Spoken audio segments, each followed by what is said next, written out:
MBA பெங்களூர்ல வேலை செய்யறான், கம்ப்யூட்டர்ல வேலை செய்யறான். இந்த அடையாளத்துக்காக நமக்கு ஒரு தோற்றத்தை வச்சுக்கிறோமா. பெங்களூர் போய் ஒரு ஆண்டுலயே எனக்கு சலிப்பு தட்டிடுச்சு. ரிசர்ச் அனலிஸ்டா ஒர்க் பண்ணிருக்காரு. இந்த நடுப்புற அந்த மாற்றம் ஏன்? எனக்கு ஆரம்ப கட்ட வாழ்வியல் இப்படித்தான் இருக்கு. அதனாலதான் எனக்கு இதை பொருந்தி வாழ முடியும். ஒரே நாள்ல வந்த மாற்றம் இல்லை, 15 ஆண்டுகள் எடுத்துக்கிட்டு. இந்த ஆலமரம் எனக்கு ரொம்ப பிடிக்கும். அதே போல இந்த மலை, இந்த பறன் எனக்கு புத்தகம் படிக்கணுங்கிறதுக்கு வேண்டிய இது அமைச்சுக்கிட்டேன். நிலக்கடலை போட்டிருக்கிறோம், ஆமணக்கு போட்டிருக்கிறோம், அவரை போட்டிருக்கிறோம், துவரை போட்டிருக்கிறோம், பச்சை பயிர் போட்டிருக்கிறோம். எனக்காக மட்டும் போடல, அதுல கொஞ்சம் மயிலுக்கு போகு, பன்றிகளுக்கு போகு, மான்களுக்கு போகு. என்னோட 15 ஆண்டுகள் காலங்களில் பார்த்தீங்கன்னா இரவு நேர வேலைகள் அதுதான் எனக்கு மிக முக்கிய காரணம். இங்க இயல்பா இருக்கேன், எனக்கு பிடிச்ச மாதிரி நான் இருக்கேன். எந்த கரண்ட் ஃபெசிலிட்டியும் கிடையாது, ரோட் ஃபெசிலிட்டியும் கிடையாது. இங்க பைக் எதுவும் போகாது, கார் எதுவும் போகாது. லைட் இல்ல, ஃபேன் இல்ல, எதுவுமே இல்ல. பட் வந்ததுல இருந்து ஒரு பிளசண்டான ஒரு ஃபீல் இருக்கு அப்படின்னே சொல்லலாம்.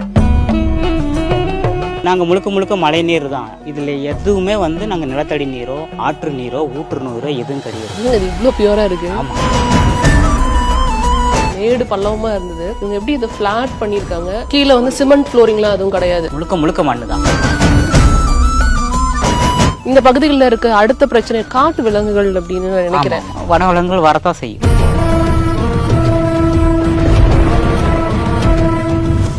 MBA பட்டதாரி, பெங்களூரு நகர வாழ்க்கையை வெறுத்து தனி ஒருவனாக காட்டில் குடியேறிய தமிழர். கரண்ட் இல்லை, காற்றும் பட்சிகளின் ரீங்காரமும் தான் இசை. இந்த கால சாதாரண வாழ்க்கைக்கு மனிதனுக்கு தேவையான எந்த ஒரு அடிப்படை வசதியும் இல்லாமல் ஹைஃபையாக வாழும் இயற்கை நேச இளைஞர். போதும்டா உங்க போலி வாழ்க்கை என மனிதர்களை விட்டு விலகி காட்டுக்கு போய் வேற மாதிரி அனுபவித்து வாழும் ஒரு மனிதனின் தற்சார்பு வாழ்க்கை சொல்லும் பாடம். இப்போ உண்மையாலுமே காட்டு விலங்குன்னா நாம அதை இங்க நாம அதை தொந்தரவு பண்றோம். அது வேணா உண்மைதான் இல்லைங்களா? அது நம்மள அதனோட இடத்துக்கு நாம தான் இங்க இருக்கிறோம். அப்போ இங்க நீர்ப்பாய்ச்சும் வேளாண்மை இல்ல தோட்ட வேளாண்மை எல்லாம் பண்ணும்பொழுது என்ன ஆகுதுன்னா வனவிலங்குகள் வரத்தான் செய்யும். நீர் இருக்கும் பகுதி, ஒரு பச்சை இருக்கும் பகுதி, அதில் சேரும்.